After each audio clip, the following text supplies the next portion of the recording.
Oh, it's you. What brings you all here? Hey, we're just having a look around. I'm here to update myself on how things are going here. Oh, the Fatui are here too! Let me introduce you. This is Mr. Garunt Snežević.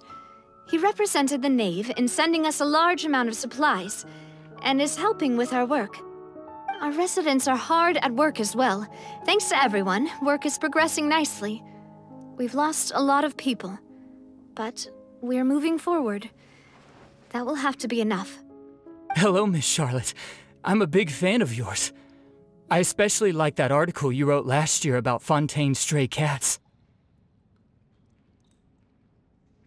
But if you don't mind, could you not emphasize our role too much in your report? It's not charity we're doing here. We just happen to share the same interests as the Spina.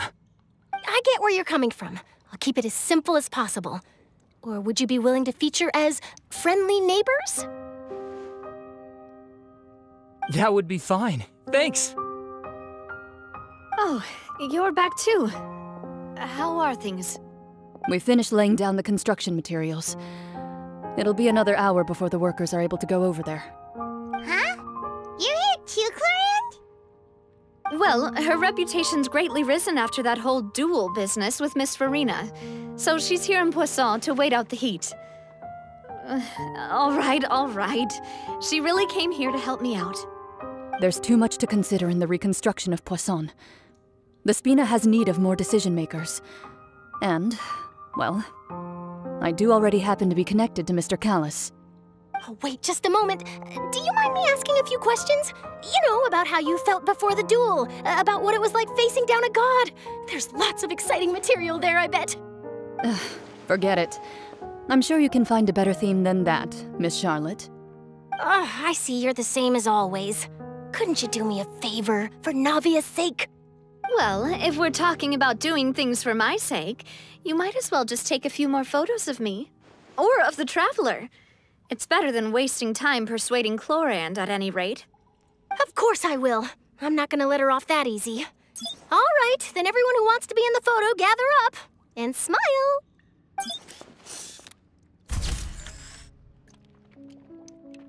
How did it go? Was it a good shot? Did Paimon look cute in it? Not bad. Your addition really helped the composition of the picture. All right, hang on a moment. Let me snap a few more shots.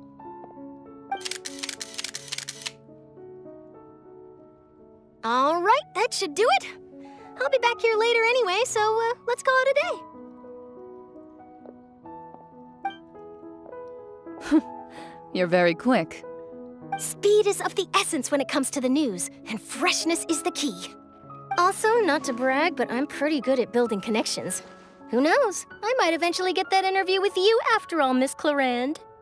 Wow, you really do have that never say die spirit. I'm impressed. I'll hazard a guess that this is how you got that interview at the Fortress of Meripede. Whoa, you're well informed. Let me make a guess too. I asked Sigewinne who told Monsieur Neuvillette, and he told you, right? That's a very complete information chain. In truth, all Monsieur Neuvillette asked me was, when did the fortress become so friendly towards the media? I told him that it was best not to speak too soon. There's no guarantee that Ridsley will make a personal appearance. You're right. I've got to treasure every moment I have with them. In which case, I'll be making a move first. Stay safe now. And tell me if you hear anything interesting. I'll treat you to afternoon tea in exchange. You seem curious about the fortress. Of course. That Ridsley. I still remember going down to the fortress to grill him for information on my father's case. Boy, did he take me for a ride. Without telling me anything, of course. But he did invite you to tea, didn't he? 2 large pots of it, in fact. It was good tea, though. I have to agree. The tea there is very good. Speaking of that, would you like to have some today? I mean, you've got time, right? Well, I'd be partial to some shortbread. Wow, it's like we've got a menu or something. Sure. Good. What flavor of biscuits would you like, Mr. Snezhovich? Me? I'm fine with anything. But I would prefer chocolate, should you have it. All right. Leave it to me. I'll go over the newly arrived supplies with you later, Mr. Snezhovich. We should be able to finish the preparatory work today. That works great for me. Huh. Is it just me, or did you get a new lipstick? I did. It was a gift from Sijwin. Want to give it a try? I think the color would suit you, too.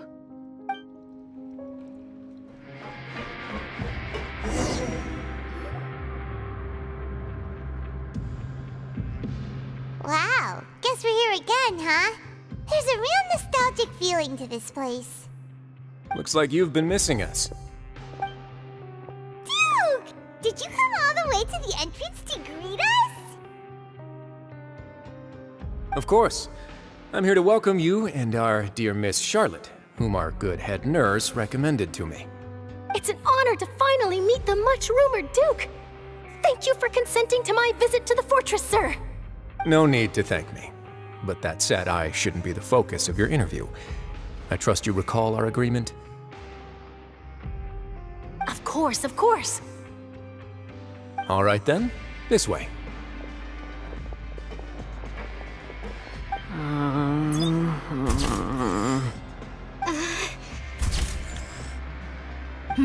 Hey, no need to be so nervous. I've already taken all the photos we need. Miss Charlotte, do these pictures really need to be published on the cover of the Steambird? It would seem that Miss Lorvine doesn't want her face to appear beside that of Mr. Jurier, Sir, please don't say things like that. But it looks like dear Mr. Jurier denies it. Might this interview be very important to you then? No, I just... This is my first time being interviewed, and I'm very thankful to the Steambird for... Now, I might not look it, but I actually did meet Mr. Edwin once. And I'll be honest, I enjoyed chatting with you more. You've definitely got more of that genius vibe going on. The boat that brought about a miracle, the ark that saved the people. Why, you recreated a myth back there, like an emissary of legend. Still, if I might ask, where's that flying ship now? Huh! Looks like Charlotte's trying to get herself another exclusive scoop. I have to apologize, but that ship is presently in the bowels of our factory. I'm afraid it won't be easy for you to get a shot of it. Really? Well, then in that case, could I have an interview with you to make up for that loss?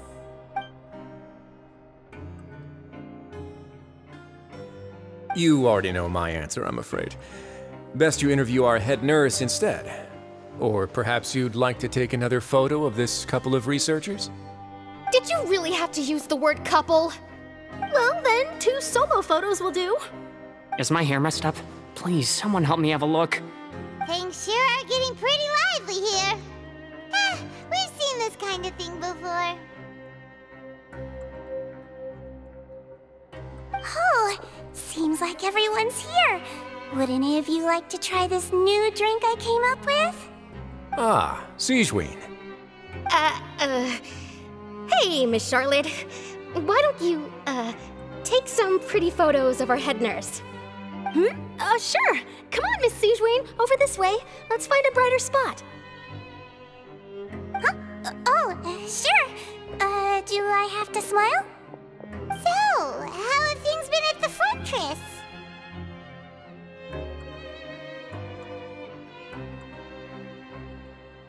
Same old, as you can see.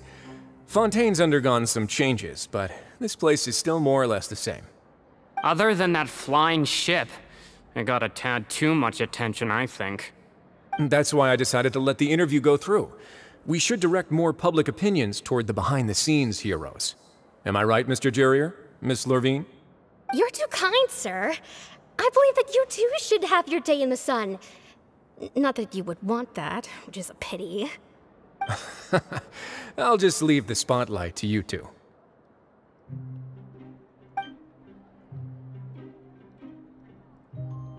I see. Lots of things happened that day, huh? Anyway, regarding that Harbinger, I'm not sure you remember, but his 3 young followers are still waiting for his return. He sure did win them over, huh? I'll tell them that there's good news and bad news. The good being that their boss seems fine, and the bad being that they must face extended sentences for abetting his escape. Oh, actually, what about you? Are things gonna change for you too? What change can there be?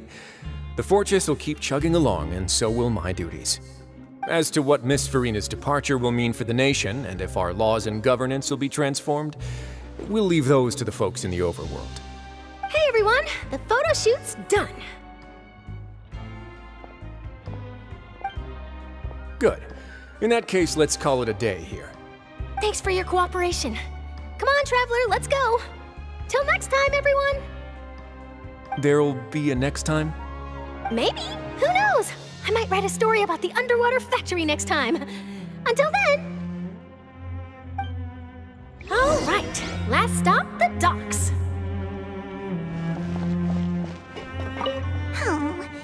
You know, I'd love to see you in one of Charlotte's photo shoots one day.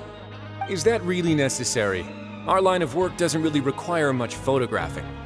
It's precisely because we don't need the picture that they'll have value as keepsakes. You don't really look all that opposed to the idea, you know. Maybe I'm just happy that I managed to once again avoid the spotlight. I think this interview went well either way. Yes, you successfully kept prying eyes away by using Mr. Jurier and Miss Lorvine as shields. Very good. You should be happy for them. They have a bright future ahead of them. Here are the interview notes. They mentioned that the flying ship may have many uses in the future, and the journalist asked me what I thought of them. Seriously, how would I know anything about that? Flight is just flight. Whether people want to use a flying ship to broadcast good news or organize weddings is none of my beeswax. A wedding?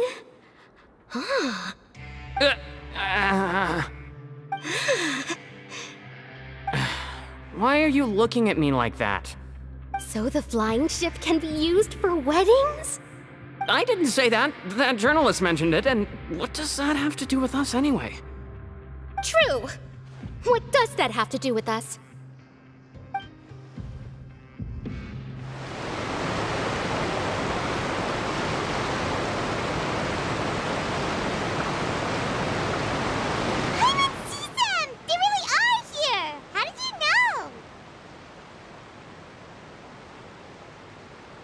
Navia mentioned that she stayed in touch with Linny and the others after working together. Apparently, they've been at the docks distributing these strange pockets the whole time since. Traveler, Paimon. And Miss Charlotte, too. Would you like a magic pocket? What sort of gadget is it? It's a wondrous bag that can be used to carry many things. The water level has returned to normal, but if you see any of your things floating around, you can use this to carry them.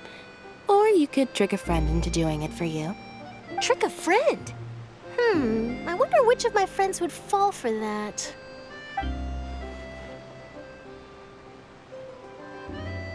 You could just make a friend like Fremine here. Isn't that right, Fremine? Is this what you meant by, I'll help you make some more friends? To be honest, that sounds pretty sweet. Could I have your contact, please? Sure. Please, write down my address. You sure are working hard to help Fremine socialize. He was the one who proposed doing this. He even wants to assist in our magic shows. Yes, I was planning to first introduce Pear as an assistant, and later Fremine himself. In the future, I think we can leave underwater escape magic to him too. That said, would anyone want to see a diver escape underwater? Oh, it'll work out. Every journey begins with the first step. He'll become a part of our show eventually. Lynette, could you come over? Miss Charlotte says she wants to take a picture of us. Got it.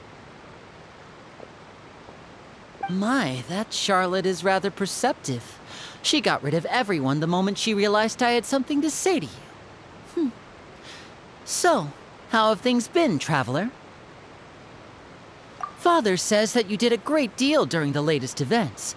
She's very grateful for your contributions to Fontaine. That's all right. We were more than happy to help. So, what's she doing now? Oh, I guess you haven't heard. Well, after Lady Farina left, Father and Monsieur Neuvillette opened negotiations, during which he gave Fontaine's gnosis to her as a diplomatic gift. A diplomatic gift? A gnosis?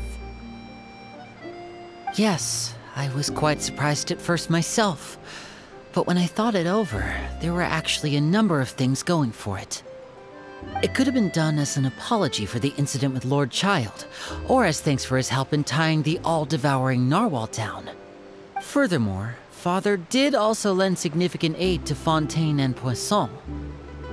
Well, that's true, but this is a gnosis we're talking about. Doesn't this seem a bit irresponsible?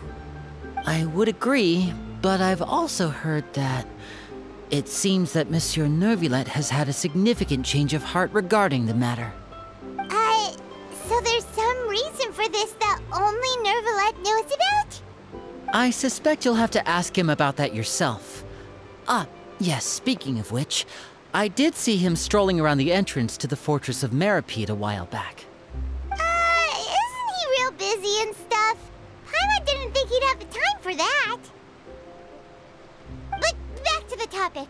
The gnosis was given to the knave, right? What about Child? They say that he's returned to Snezhnaya to recover from his wounds. I hear that the recent disaster really did a number on his health. That's true. When you think about it, we've had loads of run-ins with the Fatui. To think we'd be allied with them this time. So shocked by such a simple switching of sides?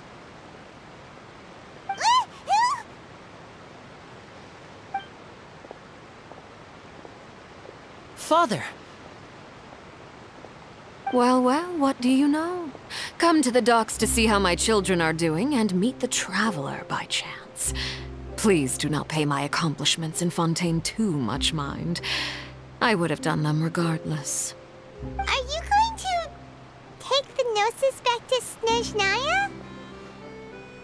That is our duty as harbingers, yes. Don't be too preoccupied with sides.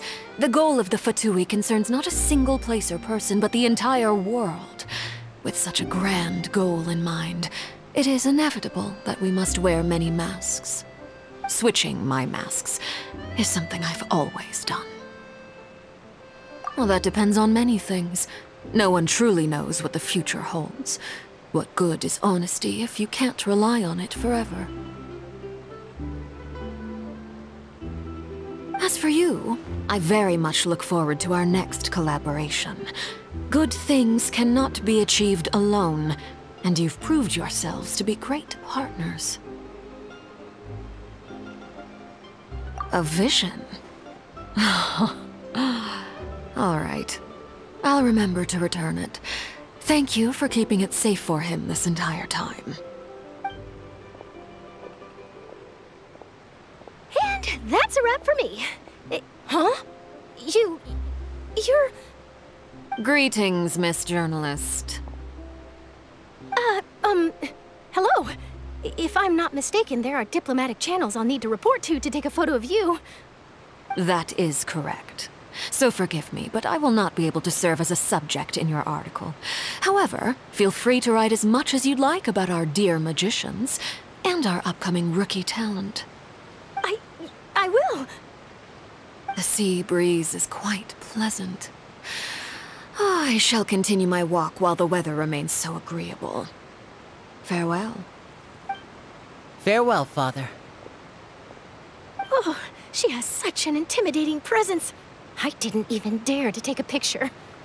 Thankfully, I've already wrapped up all my pre-scheduled interviews. Thank you all. This'll be more than enough for me to write about, I'm sure. Don't be too nervous. Why don't you take a magic pocket before you go? Here, Traveler, Paimon, you take one too. To move things about? That's right. Funny. I was giving out magic pockets when we first met too. And what do you know? I'm doing the exact same thing right now.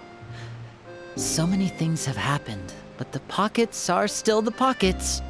I guess this must be life. We will all follow our own paths, and serendipity will lead you to your fated friends. All right then. We'll be handing out pockets in some other districts later, so we'll get going now. Have a good day, you two.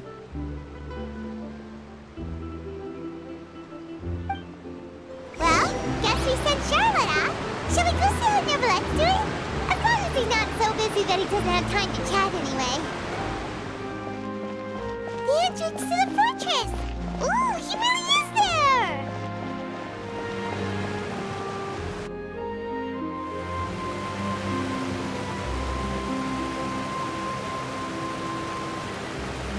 So, you really are here, Neverlette! Paimon didn't think you were going to have free time this hour of the day. Really?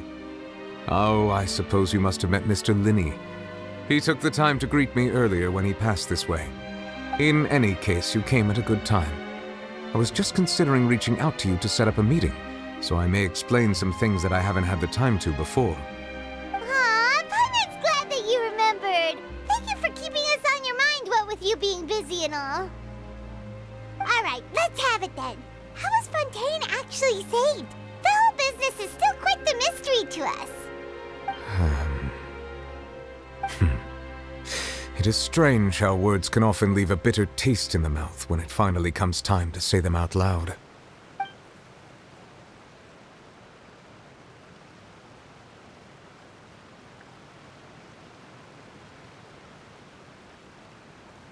Whoa. So that's what happened?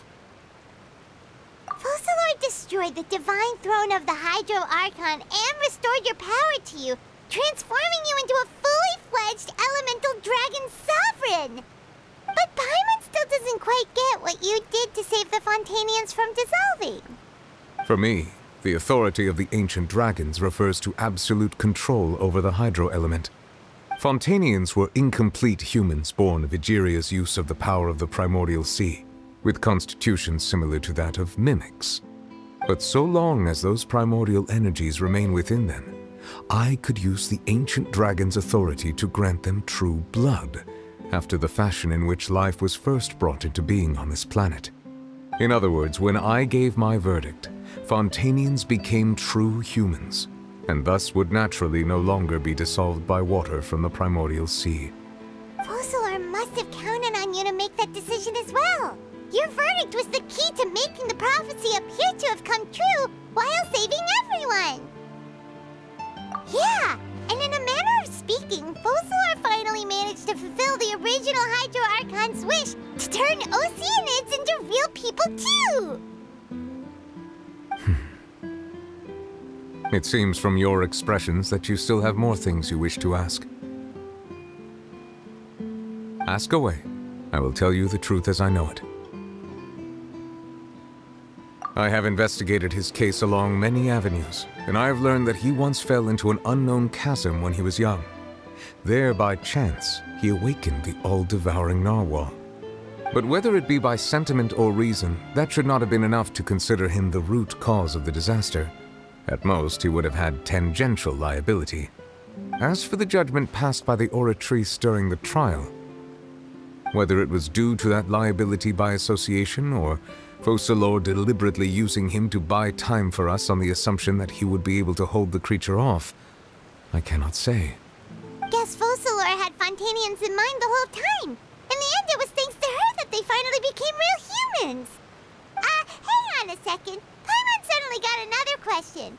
Back when Fontanians hadn't yet become real humans, were the children they had also transformed Oceanids? Life has always flowed like water. Do you recall how Fontanians would often come to the Fountain of Lucine to pray for children? Yeah! Lynette said the fountain is where all the waters in Fontaine converge. In truth, even those couples did not know that such prayers were no mere custom, but instead a form of ritual. Those Oceanids who were blessed within the spring water would later descend as new humans in the coming months. Paimon sorta gets it now. Either way, seems like this ritual won't be of any further use, but it'll probably live on as a local custom. Ask away. I will tell you the truth as I know it. Yeah, about that. Risley said Farina has already left. What's that all about? Ah, Lady Farina. The people are only aware that her death sentence has not been carried out. She abdicated the post of Hydro Archon and left affairs related to that title to me, before leaving the Opera House. I related Focalor's words to her faithfully and completely. After hearing them, she seemed neither saddened nor comforted. She simply said that she was tired and needed to rest. Having said that, she then packed her things and moved out of the Opera House, not unlike how an ordinary person might. But she's still got a place to stay, right? You need not worry. I will make arrangements to ensure that she will not want for food, clothing, board, or travel. In truth, I am somewhat happy for her. The wear and tear on her spirit will, of course, take time to heal. But now that she no longer has to play the role of Focalor the Hydro Archon, she can finally lay down her burdens and lead a normal life. What about you then? What are your plans now that you've regained your full powers as the Hydro Dragon? After Focalor passed on, the Oratrice also ceased to function. This matter will directly affect our trials. After much careful consideration, I've decided to take over its role in our courts. From now on, I shall hear cases and pass verdicts by myself. Looks like you're still considering stuff from the perspective of the Udex, huh? As an elemental dragon, there are indeed many things that I must do. But this power and this duty, in a manner of speaking, you could say that both were granted to me. As such, before I attend to my other responsibilities, I must first and foremost continue to serve Fontaine as its highest judge. The duty of the Hydro Sovereign and the duty of the Udex shall coexist within my person. Additionally, the Hydro Archon's departure has brought about another problem, which is that the Opera House shall no longer produce indemnitium. That's true. That power was derived from the people's faith in the Hydro Archon, wasn't it? Wait, but the various mechs and machines in the city are all still okay. Where are they getting their energy from? As I am now, I have full command over New Musia, and it can serve as a complete substitute. Another reason why I cannot quite leave Fontaine immediately. Wow. This ancient dragon's authority stuff is really quite useful, huh? Ask away. I will tell you the truth as I know it. Oh, that's right! They say you've given it to the knave as a diplomatic gift or something! Leaving aside their intentionality, the two Fatui Harbingers have indeed done much for us during this crisis. Their sole remaining goal in Fontaine, at least at this point, would seem to be the Gnosis. The Oratrice has ceased to function. The Hydro Archon's divine throne is now no more, and I do not need the Gnosis's power. As such, it has lost all meaning for Fontaine. If the Fatui have impure designs, then we might as well accede to their request now, and avoid unnecessary conflict. What complicated considerations! Paimon thought you were just giving it to them out of gratitude to the knave and as an apology to Child. Ask away. I will tell you the truth as I know it. You will soon be heading to Natlan, I presume. I'm afraid that I have little talent as a travel guide, so all I can do is tell you what I know about that land. As far as I'm aware, Natlan can be said to be a nation of dragons. A nation of dragons? You mean like you? No, I suspect that I would not find myself welcome there. Unlike ancient dragons such as myself, the dragons of Natlan have undergone long years of development and evolution. Large numbers of them have entered a form of coexistence with humanity. Natlan is also the nation of war. War ravages those lands like an undying flame. There is one other piece of information I got incidentally from my negotiations with the knave that I believe may be useful to you. The Harbinger known as the Captain has thrown his hat into the endless ring of war. The Captain. Sounds like a real tough customer. Seriously, everywhere you look, there's a Fatui Harbinger doing their thing. I suggest that you fully prepare yourself before going to Natlan. In the meantime, Fontaine's doors will always be open to you. Ask away. I will tell you the truth as I know it. Hang on a sec. Paimon's still got a question about the Gnosis. When we spoke to Linny earlier, he mentioned that your attitude towards giving away the Gnosis had clearly changed. We guessed that there might be some reason for it that only you were aware of. No wonder the House of the Hearth is the Fatui's intelligence division. They are certainly sharp. So regarding this specific issue, I was just getting ready to share something with you. What is it? In truth, I exchanged some further words with that lady named Skirk after sending you two back to the surface. It went something like this.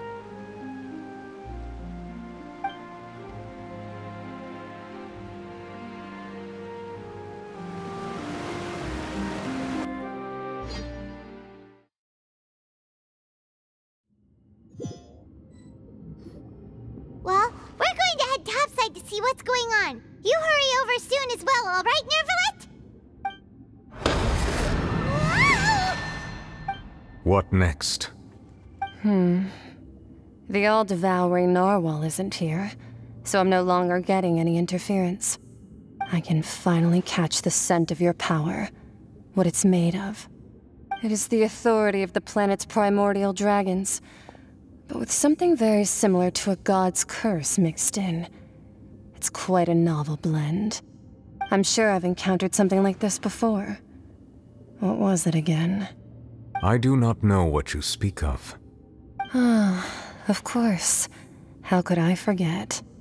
You should have the remains of the third descender on your person, yes? Remains? I've never heard of any such thing.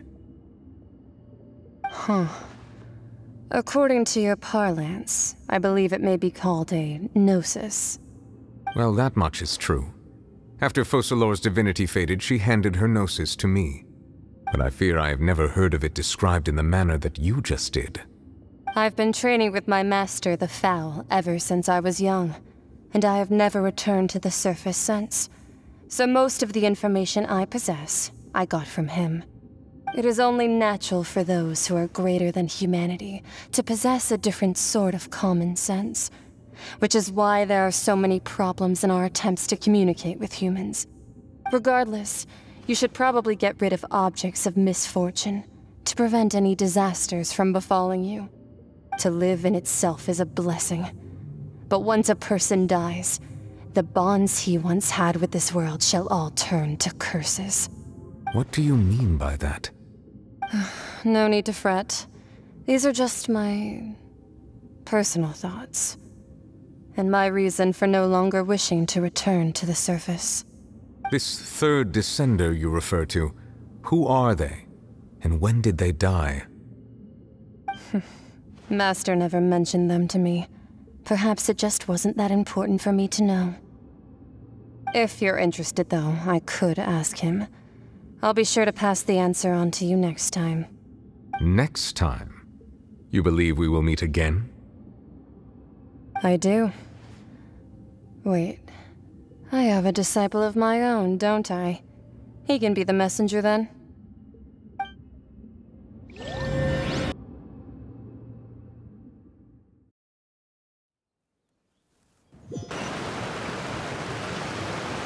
That's what she told me.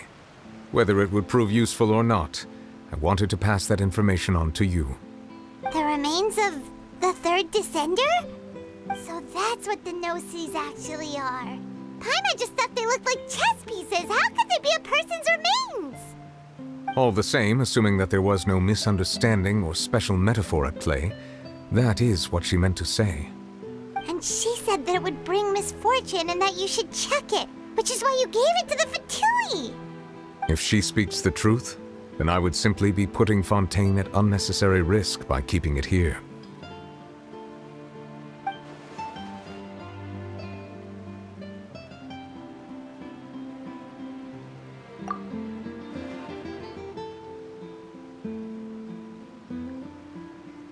I had guessed that you might already be familiar with this concept, but I did not expect you to be one of them.